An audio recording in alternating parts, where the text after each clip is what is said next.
வணக்கம் சுவாமி செந்தில். வணக்கம். Can anyone have a palm leaf reading? அதாவது அகஸ்திய மகரிஷி எல்லாருக்குமே இந்த ஓலைச்சுவடி என்பது இந்த உலகத்துல உள்ளவங்க எல்லாருக்குமே எழுதி வச்சிருக்காங்க. அதை பார்த்துட்டாங்க எல்லாருக்கும் உடனே கிடைச்சிருமா அப்படின்னு கேட்டா உடனேலாம் கிடைக்காது.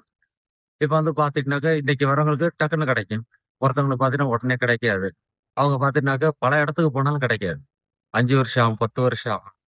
அதாவது அவங்களுடைய விதி பிரார்த்தனை என்பது உண்டு. இந்த பிரார்த்தனை என்பது எப்போ வருதோ அவங்க ஆண்டவனை அந்த அகத்தியரை வழிபட்டு வரணும். அவரை வழிபட்டு வந்தா மட்டும்தான் அந்த ஓலைச்சுவடி என்பது கிடைக்கும். அது எப்போ கிடைக்கும்னா யாராலும் சொல்ல முடியாது. அப்படி கிடைச்சுச்சுன்னா அதுல உள்ள எல்லா விஷயங்களும் கண்டிப்பா தெரிஞ்சுட்டு அதுல உள்ள வழிபாடும் பிரகாரம் செஞ்சுட்டாங்கன்னா எந்த ஒரு குறை என்பதனால் நான் ஒரு சிறப்பான வாழ்க்கை என்பது அவங்களுக்கு வாழ்றதுக்கான யோகம் என்பது அகஸ்திய மகரிஷி எழுதி வச்சிருக்காங்க. நன்றி.